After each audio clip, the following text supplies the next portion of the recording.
Hello everyone, welcome back to needle and craft. ಇವತ್ತಿನ ವಿಡಿಯೋದಲ್ಲಿ requested ಡಿಸೈನ್ನ share ಮಾಡ್ತಾ ಇದ್ದೀನಿ. ಸೊ ಇದಕ್ಕಾಗಿ ಈ ರೀತಿ ಫ್ಲವರ್ ಬೀಡ್ಸನ್ನು ಯೂಸ್ ಮಾಡ್ತಾ ಇದ್ದೀನಿ. ಇದರ ಬದಲು ಬೇರೆ ಯಾವ ರೀತಿ ಬೀಡ್ ಬೇಕಾದ್ರೂ ನೀವು ತೊಗೊಂಡು ಡಿಸೈನ್ನ ಮಾಡ್ಬೋದು. ಈ ಡಿಸೈನು 2 ಸ್ಟೆಪ್ಸಲ್ಲಿ ಬರುತ್ತೆ.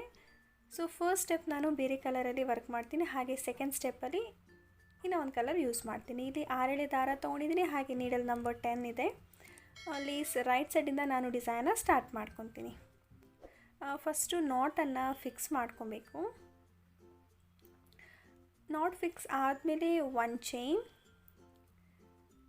ಚೈನ್ ವರ್ಕ್ ಮಾಡಿ ಮತ್ತು ಬಟ್ಟೆಗೆ ಸಿಂಗಲ್ ಕ್ರೋಶೆನ ಮಾಡಬೇಕು. ಈಗ ಮತ್ತೆ ಒಂದು ಚೈನ್, ಒಂದು ಸಿಂಗಲ್ ಕ್ರೋಶೆ. ಸೊ ಒಂದು ಚೈನ್ ಗ್ಯಾಪಲ್ಲಿ ನಾವು ಬಟ್ಟೆಗೆ ಸಿಂಗಲ್ ಕ್ರೋಶೆನ ಮಾಡ್ಕೊಬೇಕು. ಒಂದು chain and single crochet.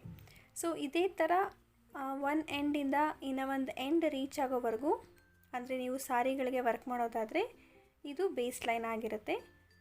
One end of the ಪಲ್ಲುಯಿಂದ another end of the pallu, ಇದೇ ಥರ ನಾವು ಒಂದು ಚೈನ್ ಬೇಸನ್ನು ವರ್ಕ್ ಮಾಡಬೇಕು.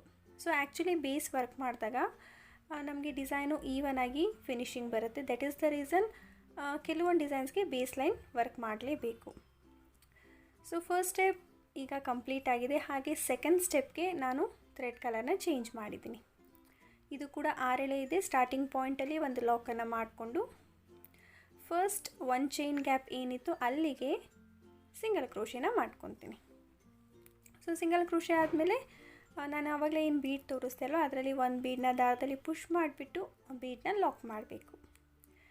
ಬೀಡ್ ಲಾಕ್ ಆದಮೇಲೆ ಈಗ ಟ್ರಿಪಲ್ ಕ್ರೋಶೆಟ್ ಮಾಡ್ತಾಯಿದ್ದೀನಿ. ನೀಡಲ್ ಮೇಲೆ 2 ಸಲ ಹೀಗೆ ದಾರ ತೊಗೊಂಡು ಟ್ರಿಪಲ್ ಕ್ರೋಶೆಟ್ನ ವರ್ಕ್ ಮಾಡೋದು. 2 ಬ್ಲಾಕನ್ನು ಬಿಟ್ಬಿಟ್ಟು ಈ ಮೂರನೇ ಒಂದು ಚೈನ್ ಗ್ಯಾಪ್ ಏನಿರುತ್ತೆ ಅಲ್ವ, ಅಲ್ಲಿಗೆ ನಾವು ಟ್ರಿಪಲ್ ಕ್ರೋಶೆಟ್ನ ವರ್ಕ್ ಮಾಡಬೇಕು. ಫಸ್ಟ್ 2 ಲೂಪಿಂದ ಒಂದು, ನೆಕ್ಸ್ಟ್ 2 ಲೂಪಿಂದ ಒಂದು, ಮತ್ತು ಲಾಸ್ಟ್ 2 ಲೂಪಿಂದ ಒಂದು, ಈ ರೀತಿಯಾಗಿ ಟ್ರಿಪಲ್ ಕ್ರೋಶೆಟ್ ವರ್ಕ್ ಮಾಡಬೇಕು. ಟ್ರಿಪಲ್ ಕ್ರೋಶೆಟ್ ಆದಮೇಲೆ ಪಿಕೋ ಸ್ಟಿಚ್ ಮಾಡ್ತಾಯಿದ್ದೀನಿ. 3 ಚೈನ್ಸ್ ವರ್ಕ್ ಮಾಡಿ ಅದೇ ಟ್ರಿಪಲ್ ಕ್ರೋಶೆಟ್ಗೆ ಅದನ್ನು ಲಾಕ್ ಮಾಡ್ತೀನಿ. ಆವಾಗ ಫಸ್ಟ್ ಪಿಕೋ ಫಾರ್ಮ್ ಆಯಿತು.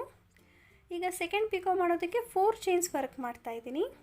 ಸೆಕೆಂಡ್ ಪಿಕೋ ಸ್ಟಿಚ್ಚಿನ ಸೈಜ್ ಸ್ವಲ್ಪ ವೇರಿ ಆಗುತ್ತೆ, ಹಾಗಾಗಿ 4 ಚೈನ್ಸ್ ವರ್ಕ್ ಮಾಡಿಬಿಟ್ಟು ಸೇಮ್ ಟ್ರಿಪಲ್ ಕ್ರೋಶೆಟ್ಗೆ ಅದನ್ನು ಲಾಕ್ ಮಾಡ್ಕೊತೀನಿ. ಮತ್ತು ಇವಾಗ ಥರ್ಡ್ ಪಿಕೋ ಮಾಡೋದಕ್ಕೆ ಆ್ಯಸ್ ಯೂಶಲ್ ಆಗಿ 3 ಚೈನ್ಸ್ ವರ್ಕ್ ಮಾಡಿಬಿಟ್ಟು ಮಾಡ್ತೀವಲ್ಲ, ಅದೇ ಥರ 3 ಚೈನ್ಸಿಂದನೇ ಮಾಡ್ಕೊಬೇಕು. ಟೋಟಲಾಗಿ 3 ಪಿಕೋಸ್ ಮಾಡ್ತೀನಿ. ಅದರಲ್ಲಿ ಮಿಡಲ್ ಪಿಕೋ ಮಾತ್ರ 4 ಚೈನ್ಸಿಂದ ವರ್ಕ್ ಮಾಡಬೇಕು.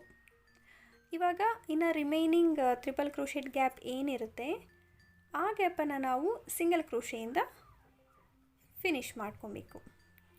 ಸೊ ನೋಡಿಕೊಂಡು ಆ ಟ್ರಿಪಲ್ ಕ್ರೋಶೆಟ್ ಗ್ಯಾಪಲ್ಲಿ ಎಷ್ಟು ಸಿಂಗಲ್ ಕ್ರೋಶೇಸ್ ಇಡಿಸುತ್ತೋ ಅಷ್ಟನ್ನು ವರ್ಕ್ ಮಾಡಬೇಕು. ಪ್ರಾಬಬ್ಲಿ 4 to 5 ಸಿಂಗಲ್ ಕ್ರೋಶೇಸ್ ಆರಾಮಾಗಿ ಅಲ್ಲಿ ವರ್ಕ್ ಮಾಡ್ಬೋದು. ಇನ್ನೂ ಗ್ಯಾಪ್ ಇದೆ, ನಾನು ಹಾಗಾಗಿ ಇನ್ನೂ ಒಂದು ಸಿಂಗಲ್ ಕ್ರೋಶೆನ ವರ್ಕ್ ಮಾಡ್ತೀನಿ. ಈ ರೀತಿ ಆ ಡಿಸೈನ್ ಬರುತ್ತೆ. Very easy to work. ಇದಾದಮೇಲೆ ನೆಕ್ಸ್ಟ್ ಒಂದು ಚೈನ್ ಗ್ಯಾಪ್ ಏನಿದೆ ಅಲ್ವ, ಅಲ್ಲಿಗೆ ಒಂದು ಸಿಂಗಲ್ ಕ್ರೋಶೆನ ಮಾಡಿಬಿಟ್ಟು ಇದನ್ನು ಎಂಡ್ ಮಾಡ್ಕೊತೀನಿ. ಸೊ ಈ ರೀತಿಯಾಗಿ ಪ್ಯಾಟ್ರನ್ ಬರುತ್ತೆ ನೋಡಿ, ಎಷ್ಟು ಕ್ಯೂಟಾಗಿ ಕಾಣಿಸ್ತಾ ಇದೆ. ಮತ್ತು ಇವಾಗ ನೆಕ್ಸ್ಟ್ ಬೀಡನ್ನು ಆ್ಯಡ್ ಮಾಡ್ತೀನಿ. ಸೊ ಈ ಡಿಸೈನಲ್ಲಿ ಟ್ಯಾಸಲ್ಸ್ ಇಲ್ಲ, ಹಾಗಾಗಿ ಚೈನ್ಸ್ ಹಾಕೋ ಅವಶ್ಯಕತೆ ಇಲ್ಲ. ಡೈರೆಕ್ಟಾಗಿ ನಾವು ಆ ನೆಕ್ಸ್ಟ್ ಬೀಡನ್ನು ಆ್ಯಡ್ ಮಾಡಿಕೊಂಡು ದಾರದಲ್ಲಿ ಬೀಡನ್ನ ಲಾಕ್ ಮಾಡಬೇಕು. ಬೀಡ್ ಲಾಕ್ ಆದಮೇಲೆ ಟ್ರಿಪಲ್ ಕ್ರೋಶೆಟ್ ವರ್ಕ್ ಮಾಡಬೇಕು. ಎಲ್ಲಿ ಅಂದರೆ 2 1 ಚೈನ್ ಬ್ಲಾಕನ್ನು ಸ್ಕಿಪ್ ಮಾಡಿ ಮೂರನೇ 1 ಚೈನ್ ಬ್ಲಾಕಲ್ಲಿ ಒಂದು ಟ್ರಿಪಲ್ ಕ್ರೋಶೆಟ್ನ ಮಾಡಬೇಕು. ಸೊ ನಾನು ಈ ಡಿಸೈನ್ನ 2 ಕಲರ್ಸಲ್ಲಿ ವರ್ಕ್ ಮಾಡ್ತಾಯಿದ್ದೀನಿ. ನೀವು ಬೇಕಾದರೆ ಸಿಂಗಲ್ ಕಲರಲ್ಲೇ ವರ್ಕ್ ಮಾಡ್ಬೋದು. ಟ್ರಿಪಲ್ ಕ್ರೋಶೆಟ್ ಆದಮೇಲೆ ಪಿಕೋ ಸ್ಟಿಚಸನ್ನು ಮಾಡ್ಕೊಬೇಕು. ಟೋಟಲ್ 3 ಪಿಕೋಸ್ ಬರುತ್ತೆ. ಫಸ್ಟ್ ಪಿಕೋ ನಾವು ಹೇಗೆ 3 ಚೈನ್ಸಿಂದ ವರ್ಕ್ ಮಾಡ್ತೀವಿ ಅದೇ ಥರ ಮಾಡ್ಕೊಬೇಕು. At the same time second picot 4 ಚೈನ್ಸಿಂದ ಮಾಡಬೇಕು.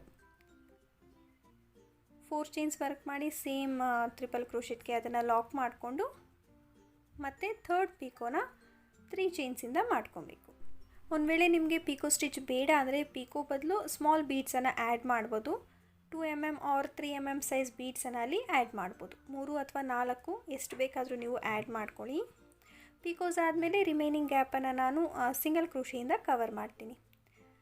ಫಸ್ಟಲ್ಲಿ ನಾನು ಎಷ್ಟು ಸಿಂಗಲ್ ಕ್ರೋಶೀಸ್ ಮಾಡ್ಕೊಂಡಿದ್ದೆ ಅಷ್ಟೇ ಸಿಂಗಲ್ ಕ್ರೋಶೀಸ್ನ ಎಲ್ಲ ಕಡೆ ಮಾಡಬೇಕು. ನಾನು 5 ಸಿಂಗಲ್ ಕ್ರೋಶೀಸ್ನ ವರ್ಕ್ ಮಾಡ್ತೀನಿ.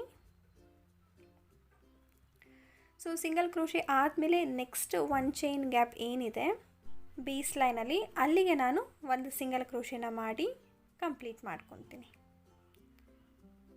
ಸೊ ಕಂಪ್ಲೀಟ್ ಆದಮೇಲೆ ಮತ್ತೆ ಒಂದು ಬೀಡನ್ನು ಆ್ಯಡ್ ಮಾಡಿ ಬೀಡ್ ಲಾಕ್ ಮಾಡಿಕೊಂಡು ಟ್ರಿಪಲ್ ಕ್ರೋಶಿನ ಮಾಡಬೇಕು. ಸೊ ಇದೇ ರೀತಿ ಹೋಗುತ್ತೆ ಈ ಡಿಸೈನು. ತುಂಬ ಈಸಿಯಾಗಿದೆ, ಬಿಗಿನರ್ಸ್ ಕೂಡ ಆರಾಮಾಗಿ ಈ ಡಿಸೈನ ಟ್ರೈ ಮಾಡ್ಬೋದು.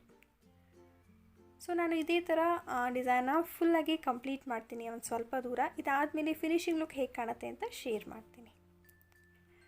ಸೊ ಇವತ್ತು ಹಾಕಿರೋ ಡಿಸೈನಿನ ಫಿನಿಶ್ಡ್ ಲುಕ್.